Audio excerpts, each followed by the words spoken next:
I'm Angie from AngieSouthernKitchen.com, and today we're going to learn how to make pavlovas. I know it's going to seem like a lot of steps, but I think it's something that if you stick with me, you'll love it. So now we're making our meringue, and we need 4 egg whites for that.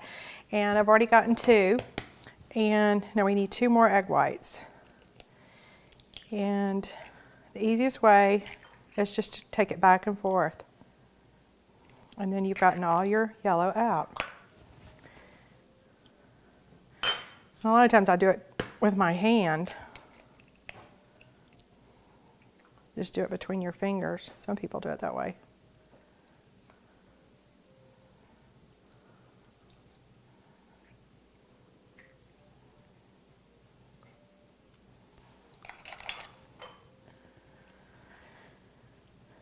And then you've got your 4 egg whites. You want to take your egg whites and you want to put them in your mixer. And you want to mix the egg whites and your salt, which is just a pinch of salt. And you need to mix them for about 1 minute.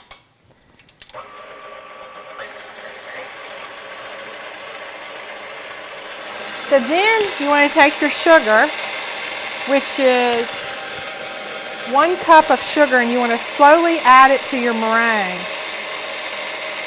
High, and let it go for about 2 minutes. Okay, once your egg whites have a stiff peak on them, then they've gone long enough. Then you need to mix in your cornstarch, and I found that you need to do it with a sifter because otherwise it just goes in a clump. Just mix that around, and this helps with the weeping, helps it stay nice and firm.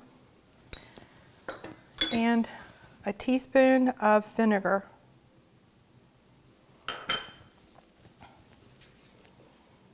And just softly mix it around.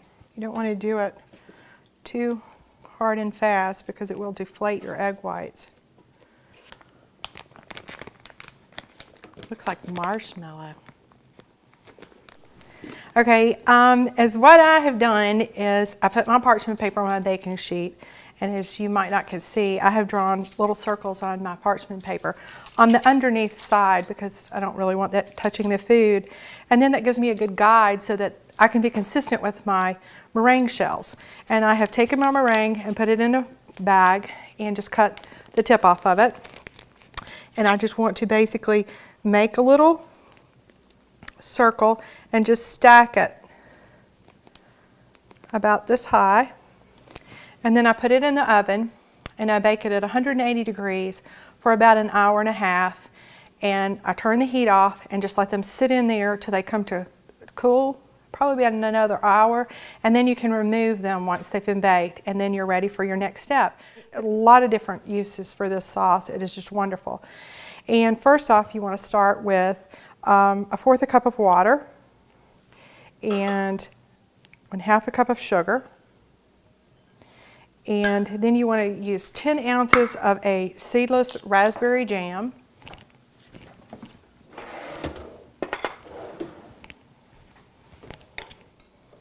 And this is 12 ounces, so I'm just going to kind of eyeball it and try and take 10 ounces out of this 12-ounce jar. I think that's pretty good. But you want to cook this on the stovetop and let it bubble for about 2 minutes and let the sugar dissolve and thicken up. I have found that when you're doing things like this, if you get a wooden spoon, you're less likely to get burnt because it doesn't have heat carry over to it. So when I'm making things with sugar and it's going to be a hot temperature, I try and use a wood spoon. I add my raspberries. And that is about 1/2 a container of raspberries.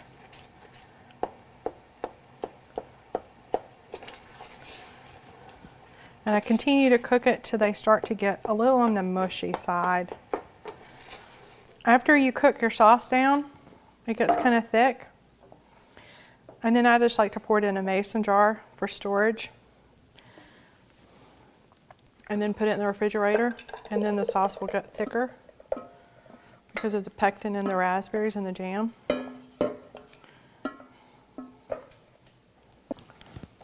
And then after that's complete, then I add a tablespoon of Chambord,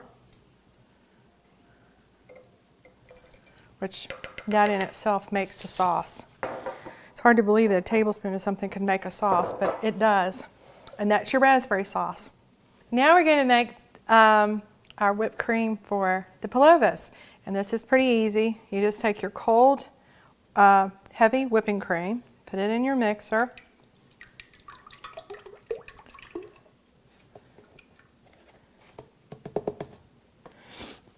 And then you're going to turn it on high. Start gradually. And once you've fluffed it up just a little bit, then I add my powdered sugar. And there again, I sift my powdered sugar so it is not lumpy.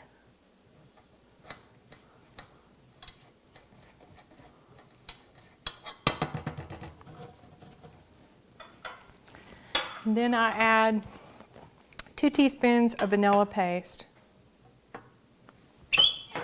And turn it back on high till it whips. Okay, so now we're going to start assembling our Pavlovas. And I like to put a little bit of whipped cream on them. Kind of blends in, you can't even see it.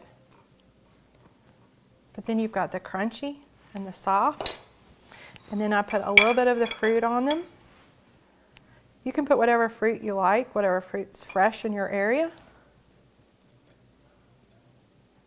And then I've taken my raspberry sauce and put it in another little dish to pour it, because every time we sit down at the table, everybody wants additional raspberry sauce. So that makes it easier for people to pour on their dessert. Again, this is Angie, and you just learned how to make Pavlovas.